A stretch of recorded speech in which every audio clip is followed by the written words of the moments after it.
मैं इंशाल्लाह आज हैप्पीनेस को बहुत ही एक डिफरेंट एंगल से आप सबके साथ डिस्कस करूँगा, because all of us need to be happy.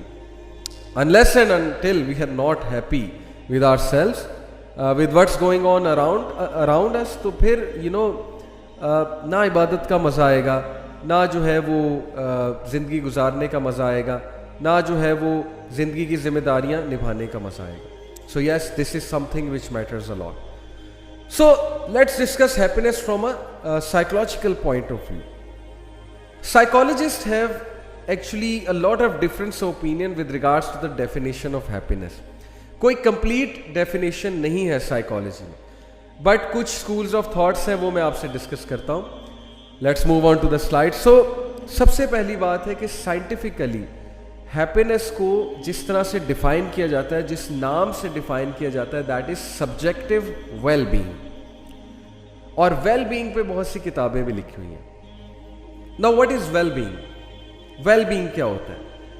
Well-being is that state कि आप मेंटली, फिजिकली, साइकोलॉजिकली, इमोशनली, और अगर हम मुसलमानियत की बात करें तो स्पिरिचुअली, आप हर एंगल से, हर एस्पेक्ट से आप ये समझते हो कि मेरी वेल-बीइंग हो रही है. मैं अच्छी खुराक खा रहा हूँ, मेरी फिजिकल वेल-बीइंग हो रही है. I am taking good sleep, वो भी फिजिकल वेल-बीइंग हो रही है.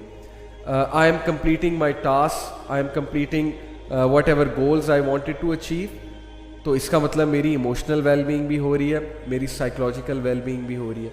And then I am fulfilling all the फ़राइज़. मैं नमाज़ें पढ़ रहा हूँ, मैं दीन को समझने की कोशिश कर रहा हूँ या कर रही हूँ, और मैं वो जिम्मेदारियाँ जो मेरे ऊपर हैं as a son, as a daughter, as a sibling, या एज अ पेरेंट, या एज अ हस्बैंड और एज अ वाइफ, तो मैं उसको निभाने की कोशिश भी कर रहा हूँ या कोशिश कर रही हूँ, तो डेफिनेटली उसमें स्पिरिचुअल वेलबींग भी है. सो साइकोलॉजी जो है वो हैप्पीनेस को एक सब्जेक्टिव वेलबींग का वर्ड देती है. It is actually the wellbeing. Moving on, एक और स्कूल ऑफ थॉट है साइकोलॉजी में जो एक्चुअली हेडोनिज्म का कायल है. Hedonism is a Greek school of thought which is the school of thought that says that happiness is seeking pleasure and avoiding suffering. मैं आपको यहाँ पर बताता हूँ कि हेडोनिक एंजॉयमेंट जो है वो क्या है. Hedonic enjoyment is a state where by an individual feels relaxed, has a sense of distance from their problems and can be said to feel happy. यानी पहली बात हेडोनिक प्रिंसिपल में ये है कि जो शख्स है, जो भी इंसान है, हैप्पीनेस अगर वो फील कर रहा है तो पहली बात ये होगी कि वो प्लेजर सीक कर रहे हैं. अब प्लेजर भी एक सब्जेक्टिव वर्ड है. प्लेजर से एग्जैक्टली क्या मुराद है? मुख्तलिफ लोगों को मुख्तलिफ चीज़ों से प्लेजर मिलता है. चलें, लेट्स से कि प्लेजर मुख्तलिफ लोगों को मुख्तलिफ चीज़ से मिलता है, और लेट्स एग्री कि प्लेजर मिल रहा है. Number 1 pleasure, number 2 they are avoiding suffering, and number 3 they feel relax and distance from their problems. अब ये जो हेडोनिक प्रिंसिपल है, अनफॉर्चुनेटली ये प्रिंसिपल हावी हुआ है इस वक्त दुनिया में. ऑलमोस्ट 70 to 80% लोग हेडोनिक प्रिंसिपल वाली हैप्पीनेस के कायल, और जो हमारी मॉडर्न सिविलाइजेशन है वो भी इसी प्रिंसिपल को हैप्पीनेस के इक्विवेलेंट करती है. हमारी यूथ इसी प्रिंसिपल की कायल है कि हैप्पीनेस प्लेजर सीकिंग का नाम है, और हैप्पीनेस प्रॉब्लम्स को अवॉइड करने का नाम है, और हैप्पीनेस सफरिंग से दूर भागने का नाम है, और हैप्पीनेस रिलैक्स फील करने का नाम है. So as long as you are not suffering, as long as you are avoiding your problems, as long as you are feeling relaxed, and as long as you are gaining pleasure, you are happy. Now how is this thing problematic? एक तो मैं आपको Sigmund Freud, जो बहुत बड़ा एक psychologist गुजरा है, उसका कोट सुनाऊंगा, उसका क्रिटिकल एनालिसिस सुनाऊंगा इस प्रिंसिपल पे. और बड़ी हैरानगी की बात है, he was an atheist even then, he criticized this principle. Hedonic principle का मसला ये है, इस डेफिनेशन ऑफ हैप्पीनेस का मसला ये है कि achieving such a state when you are always seeking pleasure, and when you are only after pleasure, and you are avoiding your problems, when you are running from your problems, and when you want to feel relax all the time, और थोड़ा सा भी stress आ जाए तो आप panic हो जाते हैं, आप स्ट्रेस में आ जाते हैं. ये क्या हो गया? मेरी हैप्पीनेस चैलेंज हो गई, मेरी खुशी चैलेंज हो गई, मैं खुश कैसे रहूँगा? इस प्रिंसिपल का मसला ये है कि ये हर वक्त बंदे को स्ट्रेसफुल रखेगा, हर वक्त बंदे को जो है वो जकड़े रखेगा. बंदे को समझ नहीं आ रही होगी कि मैं क्यों एकदम, मैं खुश रहना चाहता हूँ लेकिन कहीं से कोई हर्डल आ जाती, कहीं से कोई हर्डल आ जाती है, इंसान हर वक्त जो है वो तसब्ज़ुब का शिकार रहेगा। ये है मसला इसका। क्या ऐसी स्टेट अचीव करना मुमकिन है इस दुनिया में कि आप हर वक्त जो है वो प्लेजर सीख करें और सफरिंग को अवॉइड कर लें?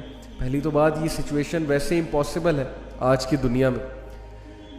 So let's talk about other definitions of happiness, but unfortunately hedonic principle इस वक्त गालिब आ रही, और मैंने इसीलिए इसको डिटेल में समझाया है कि हमारी youth they are after the hedonic principle of happiness, that they are always after seeking pleasure, they are always avoiding their problems, they believe that suffering is a challenge to our happiness, and all the obstacles in our path, in our goals and in our so-called state of pleasure is a challenge to our happiness. For example, someone may be getting lots of happiness from playing PUBG. कुछ लोग जो है वो Netflix देख देख के बहुत खुश होते हैं।